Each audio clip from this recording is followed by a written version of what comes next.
hustle culture almost broke me. Hi guys, I'm DeAnna Busby-Rast and I am the owner of Authentica Group. It is a professional development and a business coaching organization. I get to every single day work with business owners, entrepreneurs, executive leaders, and professionals who are looking to grow and develop as individuals. So today I want to talk to you about the hustle culture, and we're going to define it for just a second. And I'm sure this is going to resonate with many of you.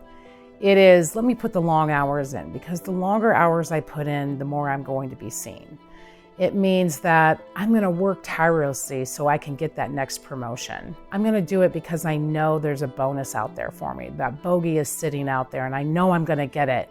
So let me work really hard. Well, all my coworkers are working hard, so maybe I should do the same thing. See, the last 10 years of my life in corporate America was all about the hustle culture, and it almost broke me. So, when I was younger, age 14, I started working. I loved work, and I thought, oh, this is cool. Like, you work hard and you get promoted and you get noticed, and I was all right with it then, right? There was really no responsibilities, just worked and, went to school. So it was, to me, that was easy. And it was actually not even that hard when I got into my 20s. I was working hard. In fact, I'll give you a really quick example. I remember I was a data entry clerk, so it wasn't any fabulous job, but we had a huge project that had to get done, and I worked 24 hours in a day. And you know what? I had fun doing it. But that to me wasn't hustle.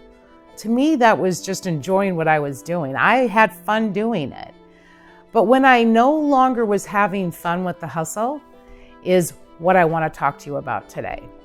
You see, hustle is fine if it is giving and receiving. You see, when we work in corporate life, when we work in corporate America, we have to realize that as much as I'm giving, I also should be receiving.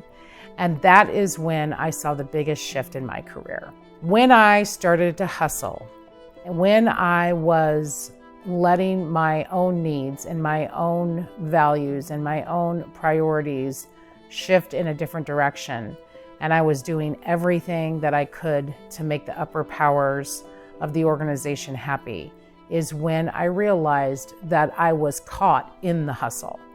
And what I mean by that is that I lost a sense of self. So I'm going to go back and I'm going to tell you a real life story of what happened in my career. I had risen to the top. I was a C-level executive.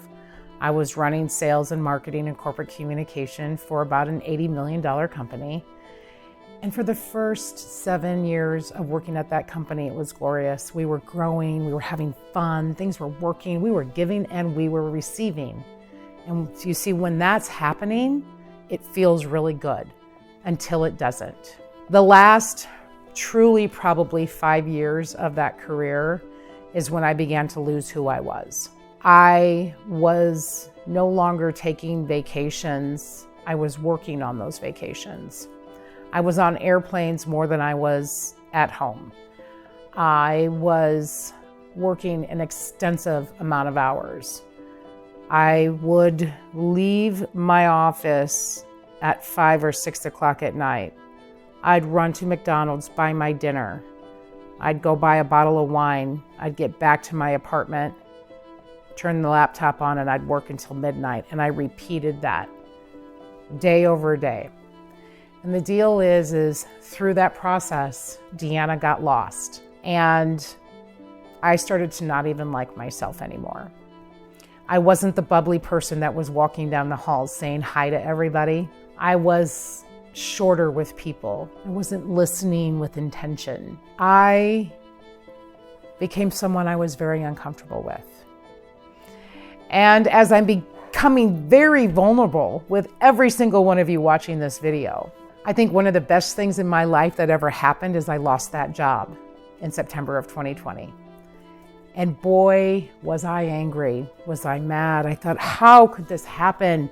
I worked so hard. I gave everything I had. I gave. And the last few years was really lacking receiving, but it was the best thing that happened, because what came from that is frankly a rebirth. And who I became again was the person that I was in my 20s. I got to reconnect with myself. And now I want to fast forward.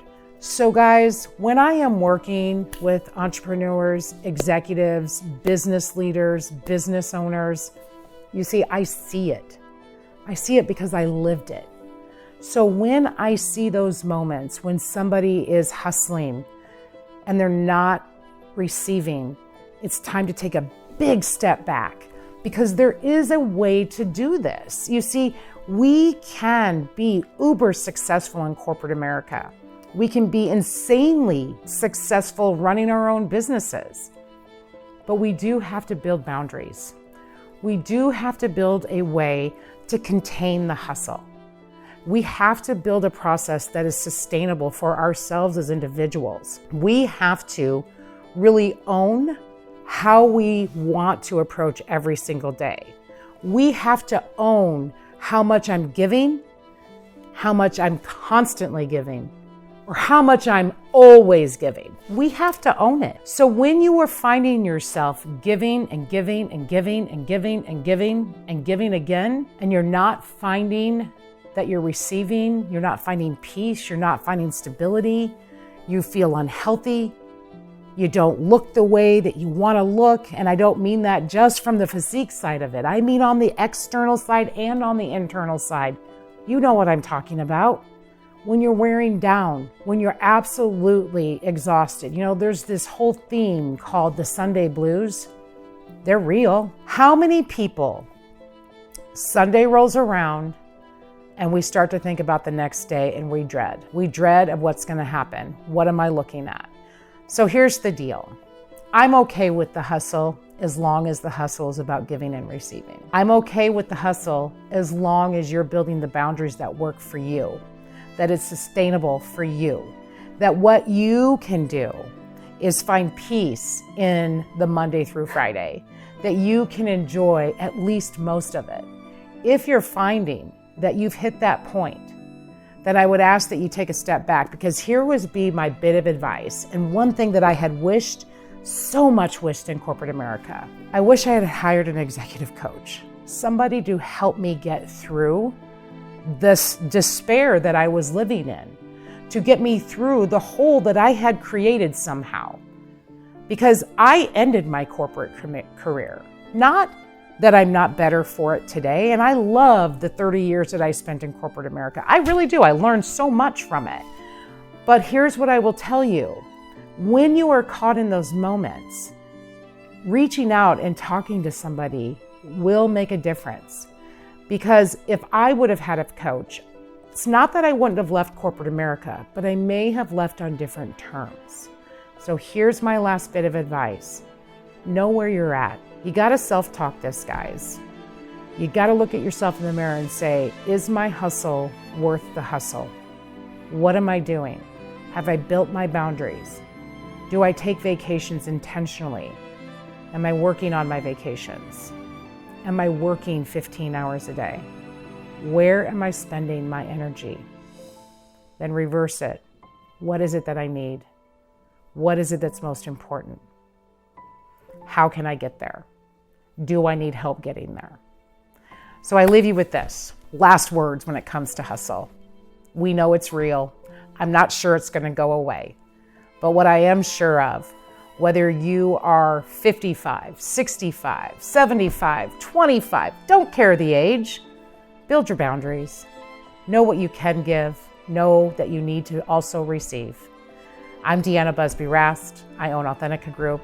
I've enjoyed this moment with you. I hope you continue to follow me, and I'll see you on the next one.